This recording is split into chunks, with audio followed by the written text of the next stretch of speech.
This program was first broadcast on Canterbury's access media station, Plains FM, and was made with the assistance of New Zealand On Air. It's time for Emergence News on Plains FM 96.9, citizen-made radio.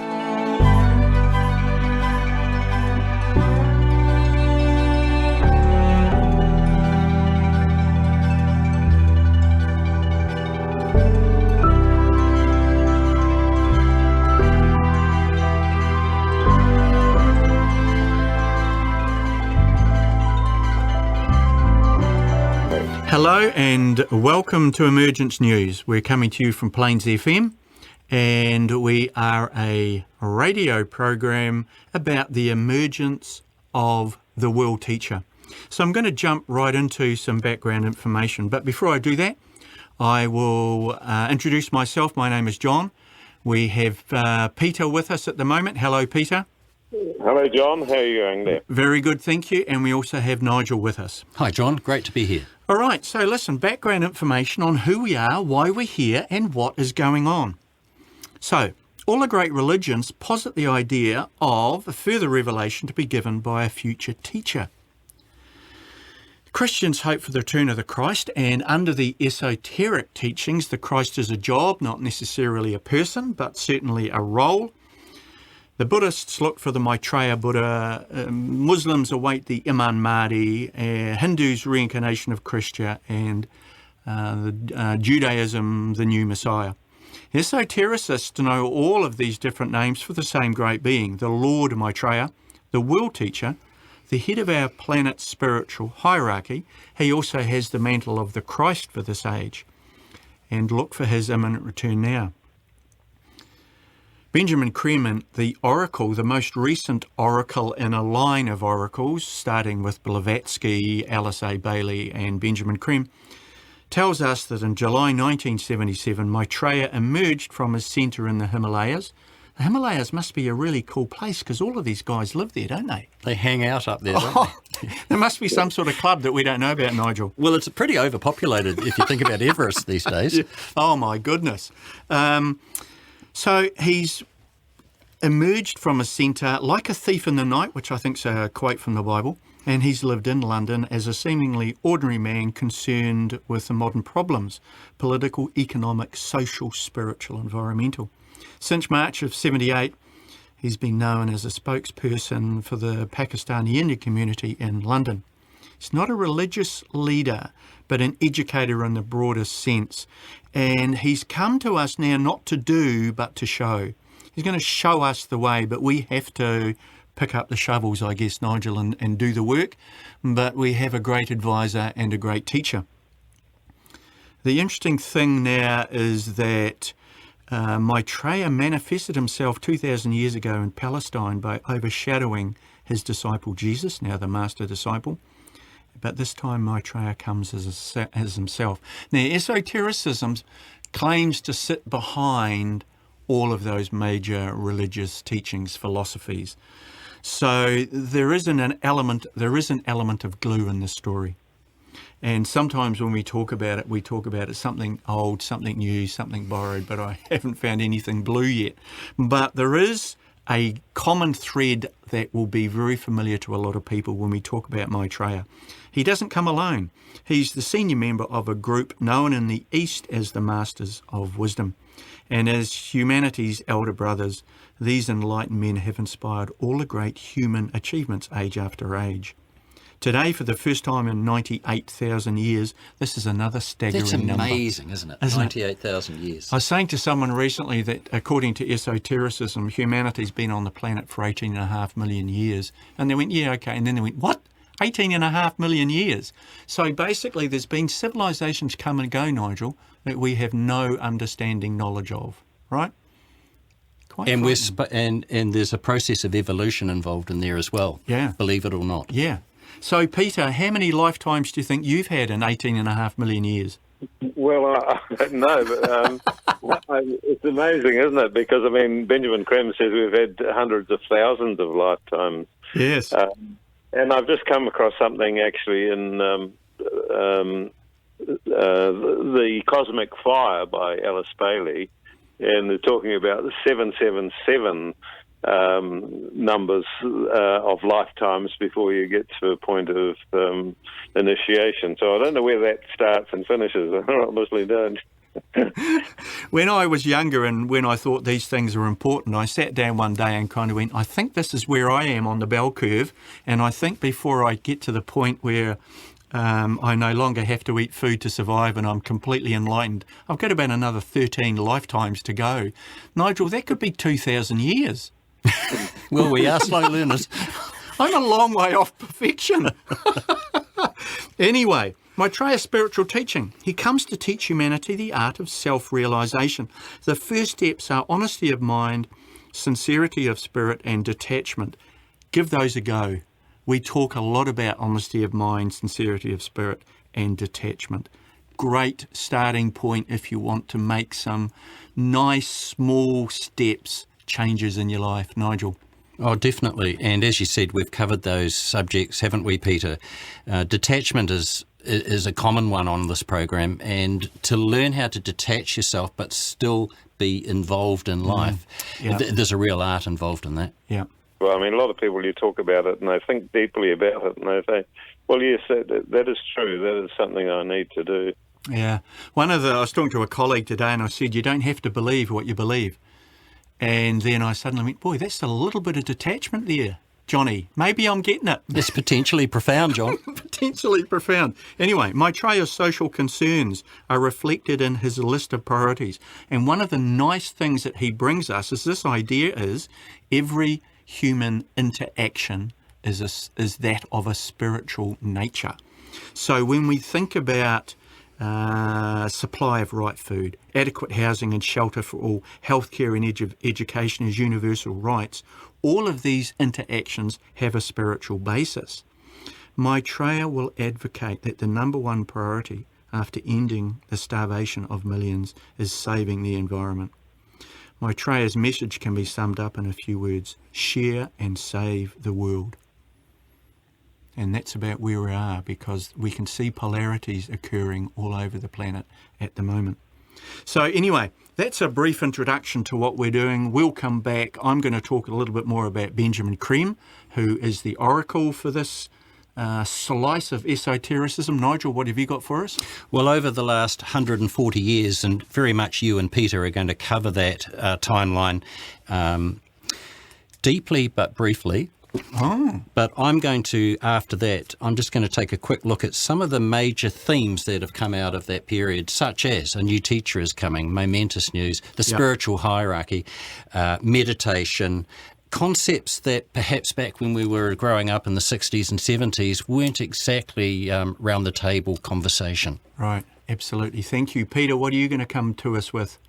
Yes, well, I'm just going to do a brief overview of the thinking and what led up to Blavatsky's bringing out the books which started off the return to the esoteric history and expansion of those sort of ideas and going on to Alice Bailey.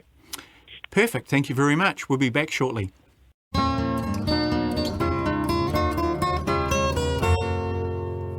Okay, Peter, we've been given the nod by our producer, the lovely Laura. You notice how I swung that together, yes, the lovely Laura? That's right. I'm one of the few men I know that can actually say I have a producer. Peter, what have you got for us? Right, well, I just wanted to look at the thinking that was going on in the 19th century. It was sort of a great revival, really, of science, and mechanics. I remember reading a story about John Kelly, and he had a machine that actually he could start with the tone of a violin, a harmonic tone, and finish it turn the machine off with a discord. And he was sort of about the middle of the 19th century there. There was Hegel, actually, and he had a great saying there. He said, "Does the clamour of the day and the deafening babble of opinion leave any room for sympathy with the passionless stillness of a science of pure thought?" Ooh. And I think today we have some so busy with our thoughts going every which way that we often don't make time for deep thought. And, of course, we had Karl Marx come in that period, and, of course, his idea was, very materialistic, and he said, in fact, that religion is the opiate of the people. But further on, Blavatsky, of course, came through with the amazing books Isis Unveiled and The Secret Doctrine. Mm-hmm. And they bring to light the ancient wisdom teachings. Yeah. And these had been protected by the guardians in the Himalayas from the ravages of time and vandals. She was born in Russia and well educated. She travelled to various places and spent much time in India and met with some masters in the lower Himalayas. And in many of her writings showed that all religions started from the same source and that all souls are part of a brotherhood of souls and beyond religion or place of birth. And, of course, the Lord Maitreya says over and over again that we are brothers and sisters, all coming from the same Father. And, of course, next we have Alice Bailey coming through, and she came through from the Theosophical Society. I think they had a bit of a difference of opinion about some of the things that were going on. Yeah, not unusual in those societies, Peter, to have differences of opinions. It's still right. going on. I think, some of them sort of crystallise a bit and sort of get hung up on the dogma and the rituals and all those sort of things. But they did serve an important purpose in the late 1800s, early 1900s to help release this information to humanity. Yeah. Yes, I mean, her first book actually was in 1919. And, of course, she didn't want to get involved with the master. He sort of told her that he needed her to do some books for him, and she was completely against the idea. It took him some time to convince her that what she was going to be doing was important and definitely what she'd come in to actually do. So I think that her first book, Initiation, Human and Solar, and over the next 25 years, there were a total of 18 books. Mm-hmm. Plus, of course, she produced her own books. I think it was probably about 28 books altogether, including some of the ones that are compilations of earlier works, that sort of thing. But absolutely spellbinding sort of range of, the things that she was talking about. And, of course, he was overshadowing her mentally, which is the same method, really, that has been done with Benjamin Creme.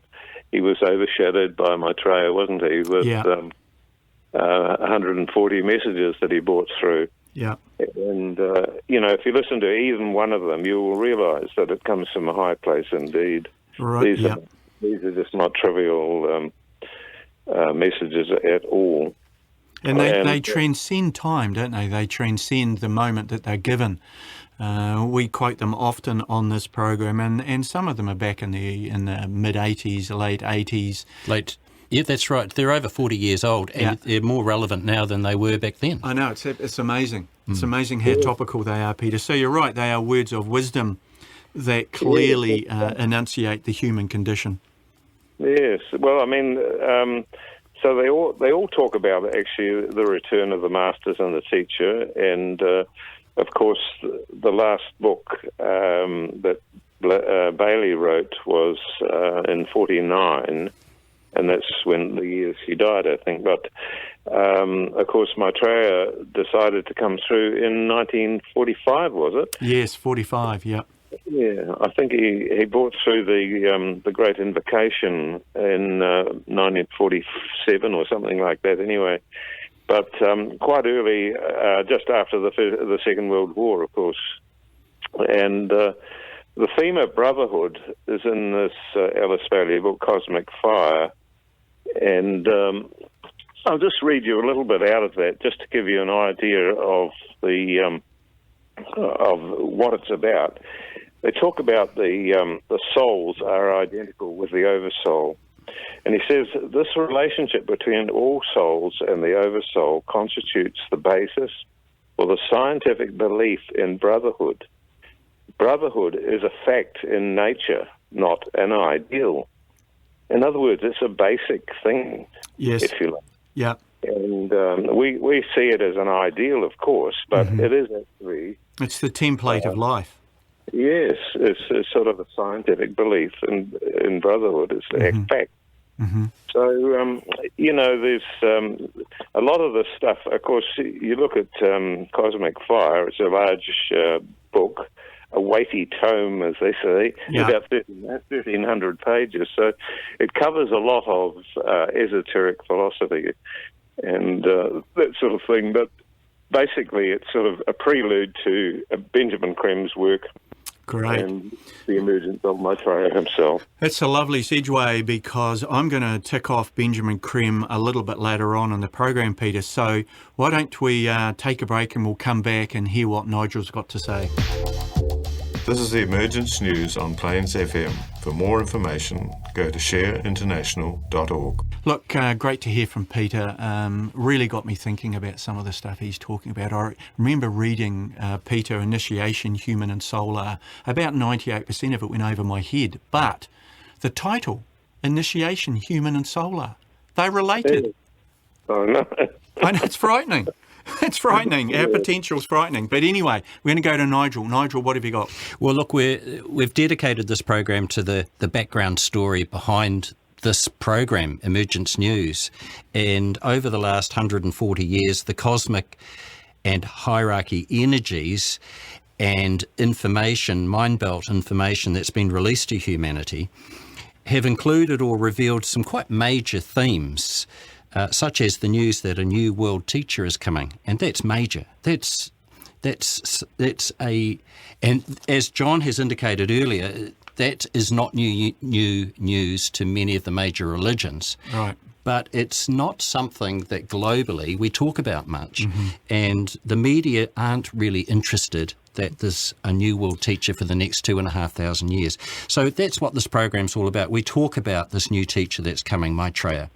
We also talk about the existence of the planet's spiritual hierarchy, the meaning of life, including such concepts as rebirth, the laws of life, self-realization and meditation. These are just a few subjects or concepts that were not common language before the late 70s, early 80s. Yeah.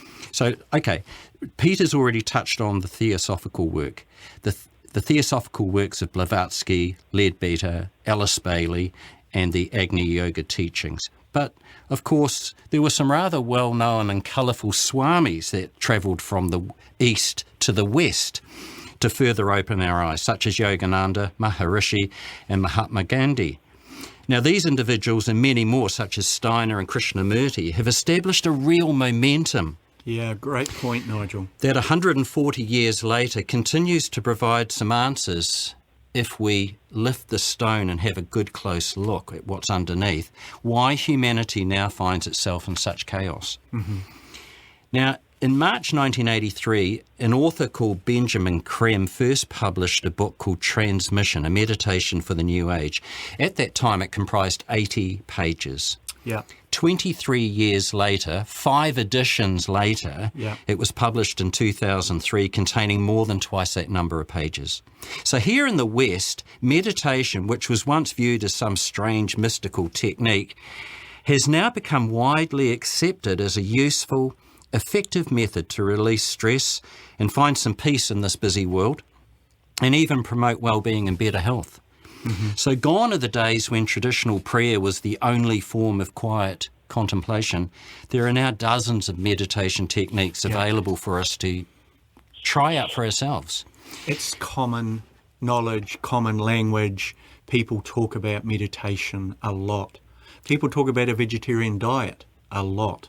These are, as you say, ideas that in the 80s were anathema to your average Kiwi. That's right.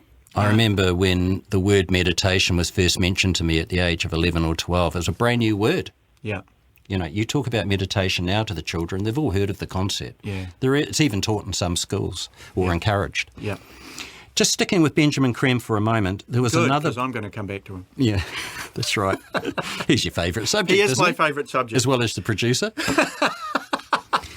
Back in 2008, Benjamin Creme published a small book by his standards, entitled The Awakening of Humanity.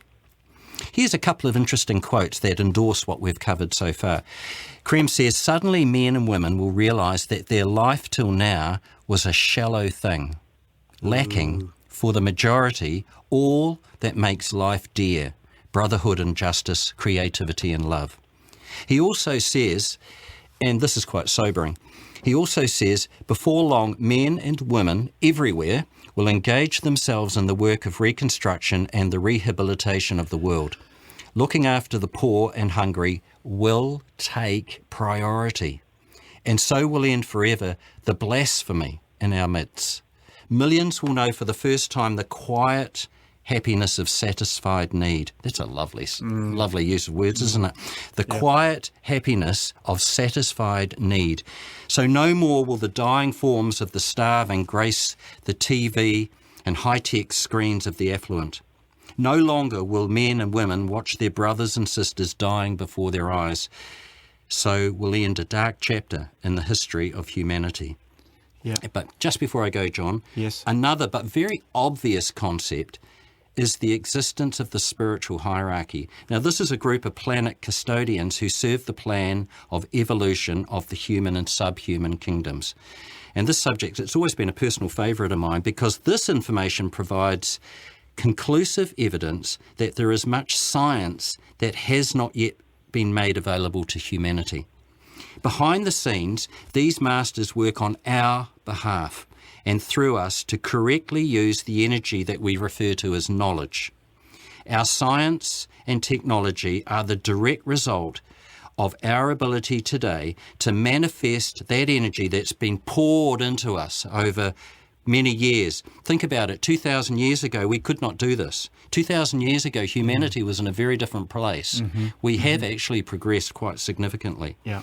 The masters transmit this energy all the time. They are the custodians of the destiny of this planet. So you and I are in the very safe hands of the masters of wisdom. And that's a message of hope we all need to hear and ponder on during these troubled times on planet Earth. And it's a really important message for us here at Emergence News to make sure that we keep that at the forefront of our work, because it is a message of hope. Times are bad, times are difficult, there is hope. And there's high tension out there. Right, now getting back to the book, Transmission Meditation. It and other books by Benjamin Creme are available to download free from the Share International website, so I recommend you go and have a look. Peter, we're going to take a break and then we'll come back and do a bit of a wrap-up.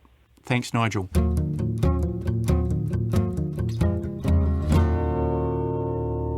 Okay, look, we're just going to wrap up the program. I'm going to finish with a little bit of information about Benjamin Creme, and it's from the Share International website, and it's called Benjamin Creme, A Messenger of Hope. Now, he's a British artist and long-time student of esoteric philosophy, and he became the principal source for the information about the emergence of Maitreya the World Teacher. He was born in Scotland in 1922 and began studying art at a very early age, and had a number of styles of paintings and has been exhibited in prestigious galleries in a number of countries.